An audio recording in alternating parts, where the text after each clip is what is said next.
Okay, today we are going to touch on a topic that we haven't spoken of much before. And this is this kind of idea or realm in regards to manifestation.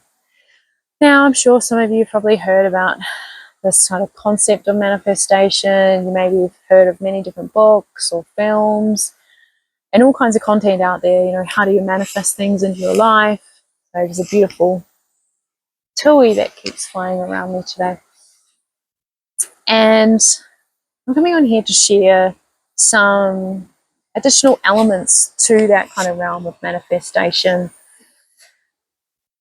because it can be discussed or shared in a very shallow-like way, or it's only really sharing like one aspect to manifestation, and to also encourage us to get out of this mindset of manifesting must happen, and that it's to be happening through this here, the mind, the brain.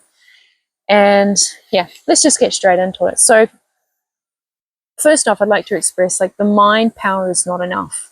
So, you know, we're often told, like, if we just change our thoughts, we can change our reality. And, you know, yes, the mind is powerful to a particular sense, but it's rather restrictive. It's very much a polarity instrument, as some of us may call that. And, you know, and the mind power is usually not enough to create in this world. And, you know, you can repeat affirmations all day long and visualize like your dream life and la-di-da-di-da and all of that, and still feel blocked. And that doesn't mean that you're doing necessarily anything wrong. You're just not observing or feeling that there's a fuller picture to be had here. And so these other elements are what I'm going to discuss. And the first off is talking about the emotional realm, right? So there's an emotional layer of manifestation. So when manifestation moves through the emotional body, it can be more powerful than just moving through the mind. So, you know, if your nervous system is holding on to things like fear, grief, shame, or just generally unprocessed like patterns, or you could even call it trauma, your body is often going to be communicating something very different to what your mind is trying to affirm. So, you know, your system, your emotional system, is listening to, like, how safe do you feel? What are you emotionally like experiencing? What you believe is survival or is allowed. So manifestation isn't just about like forcing positivity. You know, it's about meeting your emotional needs with honesty and compassion as well. So that awareness of, like, I'm saying this thing, but how does it actually emotionally feel in my body? Are they in alignment with each other? Because if they're not, then we're going to have to work through some things. And that's when then you get into the next element, which is more about this psychosomatic element. You know, your body can remember things even though the mind may have forgotten. And psychosomatically, we can store experiences in our body, especially things around like stress, loss, unresolved emotional patterns as well. You know, intergenerational patterns, ancestral patterns. And if your body associates like a certain desire with danger, disappointment, or overwhelm, it'll often resist it, even if your mind wants it desperately, even if you are trying to get yourself to an emotional state of desiring that thing as well. You know, which is why getting into psychosomatic modalities, learning how to regulate, learning how to work with the practices of embodiment may assist you with also furthering along this kind of concept of manifestation.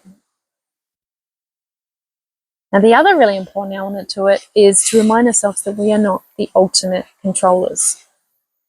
And I'm not talking about like some weird like government or certain people's running the world. I'm talking about controllers in the sense of far beyond this realm. And I'm not just necessarily talking about like extra dimensional beings. I'm talking far beyond that. And when we come to accept and realize we're not always the ultimate controller, you can start to see that there are other forces at play. There's timing, nature, collective energy, ancestral patterns, chance, and also mystery. And you can plant a seed and water it, care for it, but you cannot command that the sun must rise faster or that you can force the rain to fall. And that's when you can then take a really good hard look at yourself in regards to, okay, I want this thing or I desire this thing, but actually it may not be in proper alignment of what I'm here to do and experience for the highest good. You know, manifestation is not about domination, it's about co-creation. So it's about things like intention, not obsession, trust, not force, alignment, not control. You know, sometimes things don't arrive because there's something deeper that's being reorganized.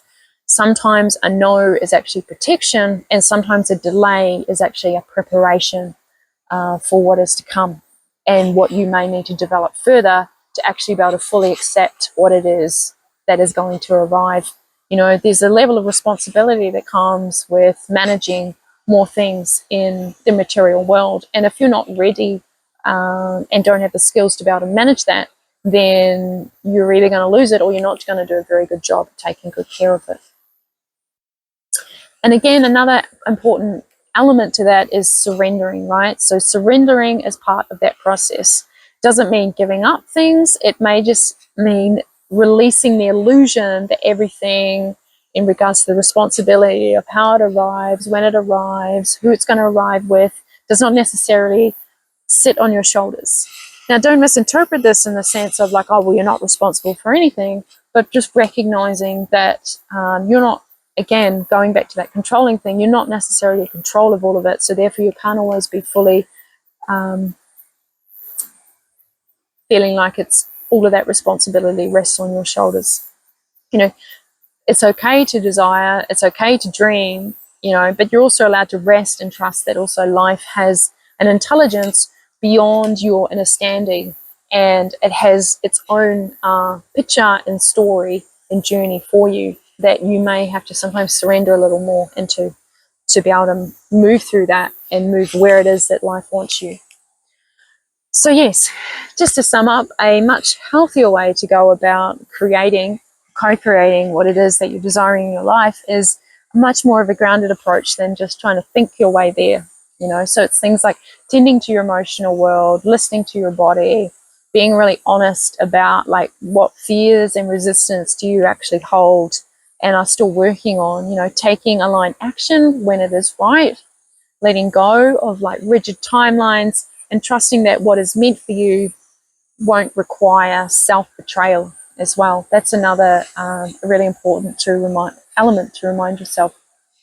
So you don't need to punish yourself into receiving something. So yes, manifesting isn't about controlling reality. It's about relating to reality differently. If you've got any comments or questions, you can leave that in the comment section below. If you'd like to reach out to me through various other social media platforms, the descriptions of those are in the description box below, and we will see you again soon.